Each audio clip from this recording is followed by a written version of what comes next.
Bihar board 10th class का model हम लोग पढ़ रहे थे 2026 एग्जाम के लिए। तो इसमें हम लोग फर्स्ट पार्ट में 10 क्वेश्चन पढ़ चुका है। आगे हम लोग 10 क्वेश्चन पढ़ेंगे। ये क्लास इनके लिए है। तो 10वीं क्लास के जो भी स्टूडेंट 2026 में बोर्ड एग्जाम देने जा रहे हैं उनके लिए है। चलिए शुरू करते हैं। आज का सब्जेक्ट है मैथमेटिक्स। आज सेकेंड वीडियो है। पहला वीडियो अगर आप नहीं देखे हैं तो देख लीजिए। पहला वीडियो में हम लोगों ने 10 क्वेश्चन कर लिया था। आज के वीडियो में आगे 10 क्वेश्चन करेंगे। ठीक है, चलिए 11 नंबर क्वेश्चन है, बहुपद 5y² माइनस 25 के शून्यक निकालना है। देखो 5y² माइनस 25, अगर आपको शून्यक निकालना है तो आप ऑप्शन से भी बना सकते हैं। और ये देख रहे हैं कि एक्सप्रेशन ये जो है छोटा है तो ऑप्शन से बनाने की जरूरत नहीं है। शून्यक निकालने के लिए बराबर 0 कर दीजिए। ठीक है, तो 5y² बराबर 25 इधर जाके प्लस में हो जाएगा। ठीक है, और 5 से अगर इसको हम काटेंगे तो 5 25, 5 मरतबा कट गया, y² बराबर 5 आया। y की अगर बात करेंगे तो स्क्वायर हटेगा, इधर अंडर रूट 5 चढ़ जाएगा, और जैसे ही अंडर रूट चढ़ता है तो प्लस माइनस अपने आप आ जाता है। यानी कि एक बार +5 अंडर रूट और एक बार माइनस अंडर रूट 5। देखेंगे कहाँ है ऑप्शन में, बी ऑप्शन है। ठीक है, बी हो जाएगा इसका आंसर। 12 नंबर क्वेश्चन, एक द्विघाती बहुपद के शून्यकों का योगफल तथा गुणनफल क्रमशः 3 और -40 है। तो द्विघात बहुपद निकालो। देखो ये बिल्कुल आसान क्वेश्चन है। आपको ये याद रखना पड़ेगा कि जब शून्यकों का योगफल दिया है अल्फा प्लस बीटा और शून्यकों का गुणनफल दिया है अल्फा इंटू बीटा, तब द्विघात बहुपद का फॉर्मूला क्या होता है, द्विघात बहुपद का स्टैंडर्ड फॉर्म क्या होता है। तो देखो होता है x² minus alpha plus beta into x plus alpha into beta. ये आपको याद रखना पड़ेगा। ठीक है, तो यहां देखिए अल्फा प्लस बीटा शून्यकों का योग दिया है 3 और गुणनफल दिया है -40। अल्फा इंटू बीटा बराबर -40। यहां तक बात समझ में आ गई। अब अल्फा प्लस बीटा और अल्फा इंटू बीटा का मान यहाँ पे पुट कर दो। x² minus alpha plus beta बराबर 3 है तो 3x plus alpha into beta का मान है -40। -40 लिख दो यहाँ पे, ये माइनस में है। ये हो जाएगा x² -3x, ये माइनस प्लस माइनस हो जाएगा -40। आंसर देख लो कहाँ है, x² -3x -40, ये वाला होगा आंसर। ठीक है, अच्छा वही अगर यहाँ पे x में अगर नहीं दिया रहता, y में दिया रहता, तब क्या करते हैं, y में स्टैंडर्ड फॉर्म लिखते हैं, y² minus alpha plus beta into y plus alpha into beta. ये बात समझ में आई। इसको मैं थोड़ा और अच्छे से बताता हूँ आपको। ये x² के जगह पे y² लिख दिया, यानी कि x के जगह पे y लिख दिया, अल्फा बीटा वहीं रह गया, x के जगह पे y लिख दिया, फिर अल्फा इंटू बीटा वहीं रह गया। ठीक है, चलो अब 13 नंबर क्वेश्चन, युग्म समीकरण x प्लस 2y बराबर 4 और 2x प्लस 4y बराबर 8 का है। बोला है कि दो ठो समीकरण दिया हुआ है, दोनों समीकरण को देखकर बताइए कि इसका हल एक होगा कि दो होगा कि कोई हल नहीं होगा कि अनगिनत हल होगा। जब भी इस तरह का क्वेश्चन आए तो आपको चेक करना है कि a1 बटा a2, b1 बटा b2, c1 बटा c2 में क्या संबंध है। ठीक है, तो यहां से देखेंगे, इसको मान लेते हैं समीकरण 1, तो इसके लिए हो जाएगा a1। a1 क्या होता है, वो तो चीज इसमें है। चलिए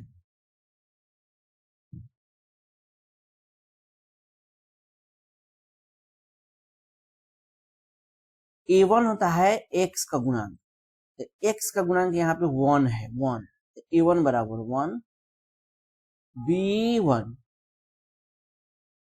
B1 y का गुणांक होता है, ये हो गया 2। उसी तरह से यहाँ पे A2, इसको समीकरण 2 अगर मानते हैं तो A2 x का गुणांक a होता है, तो ये हो जाएगा 2, B2 y का गुणांक b होता है, तो ये हो गया 4। अब A1 बटा A2 और B1 बटा B2 निकालेंगे, ठीक है।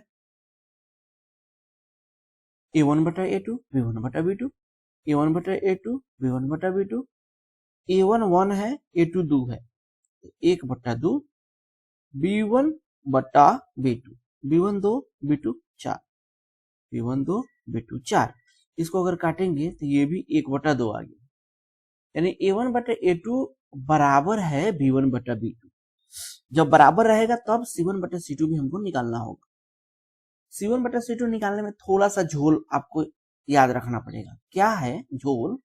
ये कि पहला समीकरण में अगर C यानी कि जो कांस्टेंट है वह बराबर के दूसरे साइड अगर है तो दूसरे समीकरण में भी बराबर के दूसरे साइड होना चाहिए।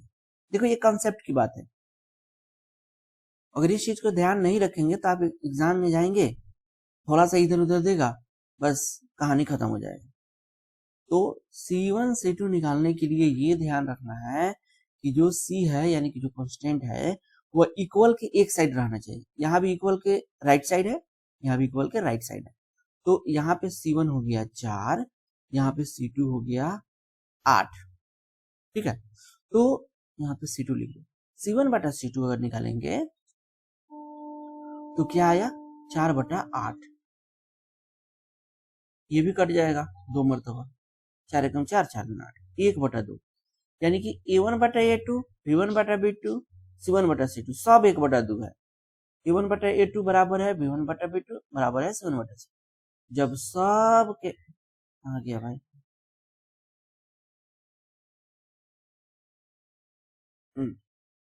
जब सब का सब बराबर है तब क्या होगा? जब ये तीनों बराबर रहेगा तो अनंत हल होगा, अनंत, फाइनाइटली मेनी सॉल्यूशन। अच्छा ये कैसे होता है? देखिए ये तीनों बराबर आने का मतलब ये रहा कि अब दोनों जो समीकरण दिया है इससे पता चलेगा। पहला है x प्लस 2y प्लस बराबर 4, दूसरा है 2x प्लस 4y बराबर 8। देखिए x में 2 से गुना करेंगे तो 2x, 2y में 2 से गुना करेंगे तो 4y और 4 में 2 से गुना करेंगे तो 8। यानी पहले वाला समीकरण में दोनों तरफ अगर 2 से गुना कर देंगे तो ये दूसरा वाला समीकरण मिल जाएगा। यानी कि पहला वाला समीकरण ही दूसरा वाला समीकरण है, बस 2 के मल्टीपल में है। कहने का मतलब ये रहा कि पहला समीकरण का ग्राफ अगर ऐसे रहेगा तो दूसरा समीकरण का अगर ग्राफ खींचेंगे तो दूसरा समीकरण का ग्राफ भी इसी पर आएगा, सेम टू सेम, यानी कि हर जगह सोल्यूशन मिलेगा, हर बिंदु पर सोल्यूशन मिलेगा, इसलिए इसका अनंत हल होगा। तो ये क्वेश्चन आ गया, इसका मतलब यह है कि इस तरह का क्वेश्चन आएगा तो आपको याद रखना पड़ेगा कि जब A1 बटा A2 बराबर नहीं होगा B1 बटा B2 के तो एक हल होगा, केवल एक हल, अद्वितीय हल। अगर A1 बटा A2 बराबर रहेगा B1 बटा B2 लेकिन बराबर नहीं रहेगा C1 बटा C2 तो कोई हल नहीं, कोई हल नहीं। और A1 बटा A2 B1 बटा C1 बटा C2 अगर बराबर रहेगा तो अनंत हल, अनगिनत हल, ठीक है। 14 नंबर क्वेश्चन, यदि बहुपद x square plus ax minus b के शून्यक एक दूसरे के व्युत्क्रम है तो b का मान निकालो। देखो शून्यक एक दूसरे के व्युत्क्रम है, ठीक है, तो इसको कैसे बनाएंगे हम? सबसे पहले क्या करेंगे कि इसका alpha plus beta, alpha into beta लिखा ना, अल्फा प्लस बीटा निकालेंगे और अल्फा इंटू बीटा निकालेंगे। अल्फा प्लस बीटा क्या होता है? माइनस बी बटा ए। माइनस बी क्या होता है, यहां पर तो देख रहे हैं तो थोड़ा सा कंफ्यूजन लगेगा आपको। इसका स्टैंडर्ड फॉर्म अगर लिखेंगे तो होगा A X square plus B X plus C. दिया हुआ समीकरण है X square plus A X minus B. तो अगर यहाँ पे कंपेयर करेंगे तो ए का वैल्यू है यहाँ पे 1, बी का वैल्यू है ए और सी का वैल्यू है माइनस बी। ठीक है, तो माइनस बी बटा ए यानी कि ये वाला बी के जगह पर ए है तो यहाँ ए लिखेंगे और ए का वैल्यू 1 है तो 1 लिखेंगे यानी कि माइनस ए। ठीक है, ये माइनस ए। ठीक है, और अल्फा इंटू बीटा लिखेंगे ये होता है सी बटा ए। ठीक है, तो इसके लिए सी का वैल्यू क्या है, सी का वैल्यू है यहाँ पे माइनस बी और ए का वैल्यू क्या है, ए का वैल्यू है 1 यानी कि अल्फा इंटू बीटा बराबर है माइनस बी। लेकिन बोल रहा है कि एक दूसरे के व्युत्क्रम है, जो शून्यक है अल्फा और बीटा एक दूसरे के व्युत्क्रम है यानी कि अल्फा बराबर 1 बटा बीटा है। तो अल्फा इंटू बीटा निकालेंगे तो अल्फा इंटू बीटा बराबर 1 होगा यानी कि ये अल्फा इंटू बीटा बराबर 1 होगा तो 1 बराबर माइनस बी। तो पूछा है कि बी का मान क्या होगा, तो बी का मान ये माइनस इधर आ जाएगा तो 1 माइनस 1, बी का वैल्यू आएगा कितना माइनस 1, ये वाला बी होगा ऑप्शन। अब बोलिएगा सर ये क्यों निकाले, तो ये ऐसे ही निकाल दिए कि हम इसलिए निकाले कि हो सकता है इसका यूज हो, लेकिन इसका यूज नहीं हुआ। तो आपको याद रखना पड़ेगा, क्या याद रखना पड़ेगा कि स्टैंडर्ड फॉर्म होता है A X square plus B X plus C और उससे कंपेयर करके ए बी सी का मान निकालेंगे। ठीक है, एक बार और अच्छे से मैं समझा देता हूं। देखो स्टैंडर्ड फॉर्म होता है X A X square plus B X plus C, दिया हुआ है X square plus A X minus B. यहां से कंपेयर करेंगे तो यहां से कंपेयर करने का मतलब ये रहा कि यहाँ पे ए का वैल्यू लिखेंगे तो ए बराबर एक्स स्क्वायर का गुणांक 1 है तो 1, बी बराबर एक्स का गुणांक बी है तो एक्स का गुणांक यहाँ ए है तो बी बराबर ए, और सी बराबर जो कांस्टेंट रहेगा, तो कांस्टेंट देख रहे हैं कि ये माइनस बी है। हमेशा याद रखना जहां भी लेंगे माइनस प्लस रहेगा उसको साथ में करके लेंगे, यहाँ पे माइनस है तो माइनस बी लिखेंगे। अच्छा बोलिए यहाँ पे प्लस था, यहाँ पे प्लस लिखे हैं, यहाँ पे फिर 1 प्लस में था तो प्लस में लिखे हैं। क्या बात समझ में आई? अब देखो अल्फा इंटू बीटा बराबर होता है माइनस बी बटा ए। ये माइनस बी बटा ए क्या है, ये माइनस बी बटा ए ये वाला है, ये सब एबीसी है जो स्टैंडर्ड फॉर्म में यूज किए हैं। स्टैंडर्ड फॉर्म वाला एबीसी ये है और जो क्वेश्चन में दिया हुआ है उसके लिए इस सब का वैल्यू ये तीनों है। ठीक है, तो माइनस बी तो माइनस है तो माइनस तो लिखबे करेंगे और बी की जगह पे ए है तो माइनस ए। ठीक है, ए की जगह पे क्या है, ए की जगह पे 1 है तो 1, तो अल्फा इंटू बी का मान आया, अरे यार बी का मान क्या है, बी का मान तो बी का मान आया क्या ए। ठीक है ए, तो अल्फा इंटू बीटा आया माइनस ए, तो फिर यहाँ पे गलत क्यों लिख दिया? अरे यार अल्फा इंटू बीटा बराबर सी बटा ए होता है, अल्फा इंटू बीटा बराबर सी बटा ए होता है, सी बटा ए। देखो यहाँ लिखा हूँ सी बटा ए, तो सी के जगह पर क्या होगा, सी के जगह पर माइनस बी है तो यहाँ लिखेंगे माइनस बी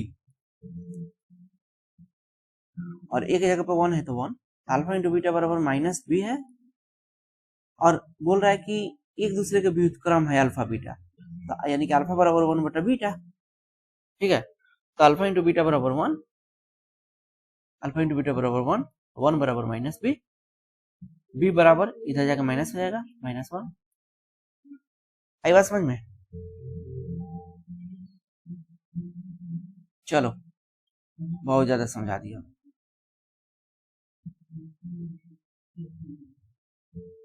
अगला क्वेश्चन देखो 15 नंबर।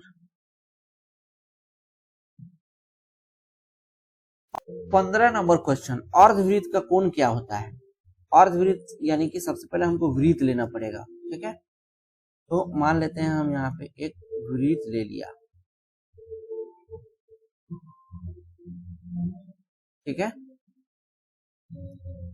इस वृत्त का एक केंद्र होगा, जिस केंद्र से होते हुए एक व्यास गुजरेगा, ये व्यास है, सरल रेखा।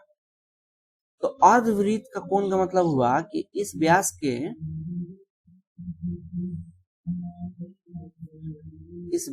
के दोनों सिरों से एक तरफ वृत्त में जो कोण बनाएंगे यही अर्धवृत्त का कोण हुआ। यहां भी बन सकता है, ये कहीं भी बन सकता है,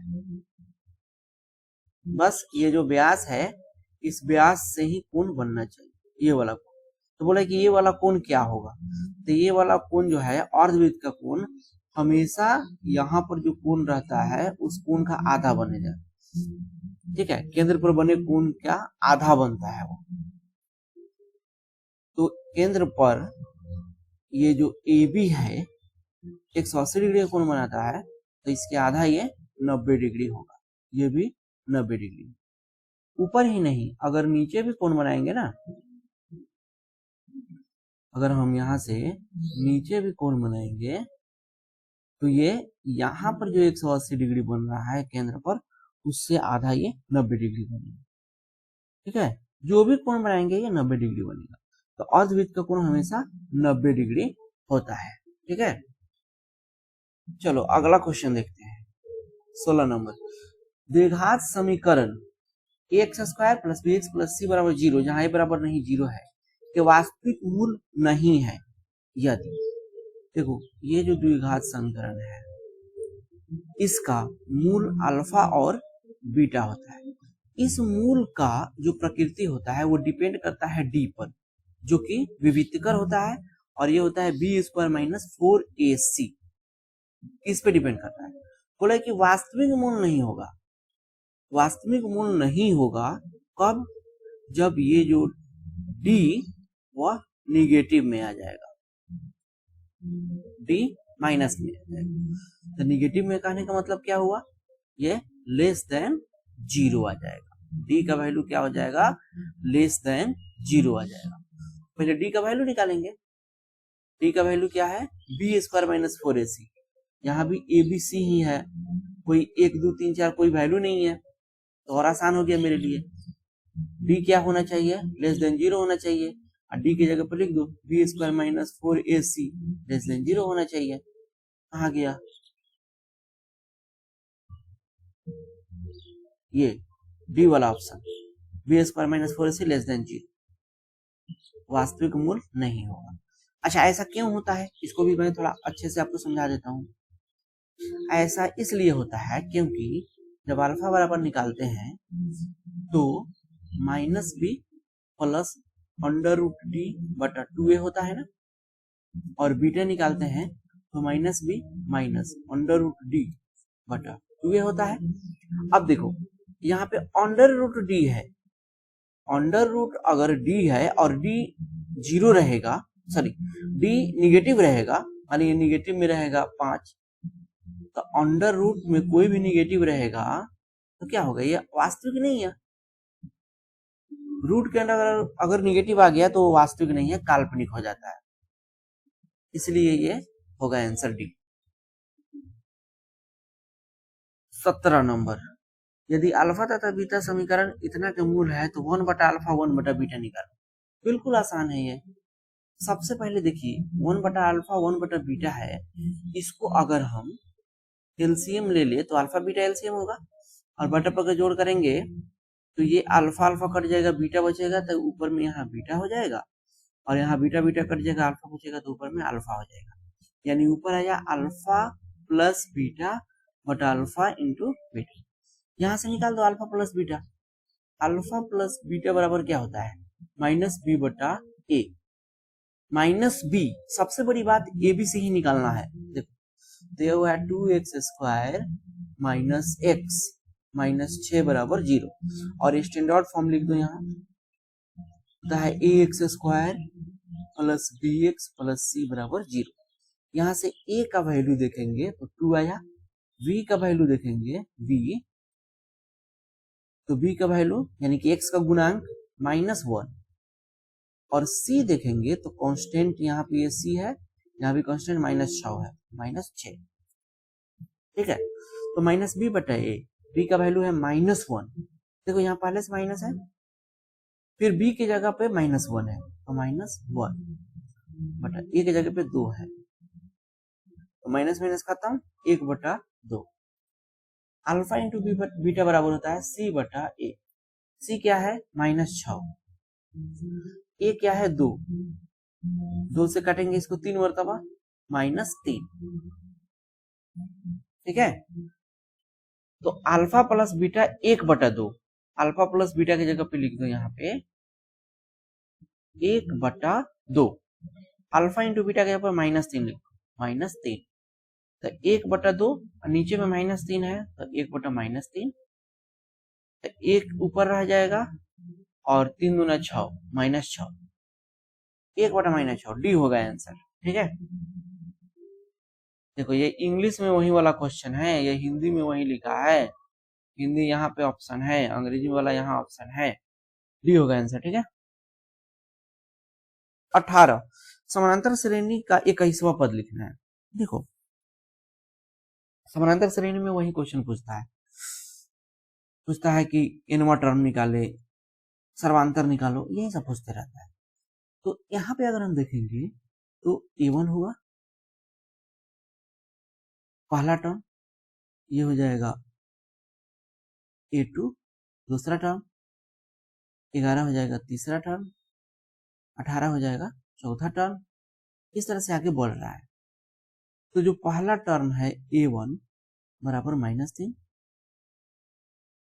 और जो सर्वांतर होता है d, वह कोई भी टर्म ले, मान लीजिए चौथा टर्म लेते हैं तो उसमें से तीसरा टर्म को घटा दे।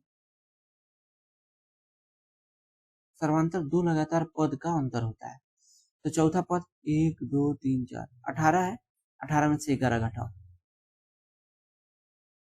7, डी हो गया 7। अब फार्मूला लगाओ 21वां पद, टी 21 बराबर,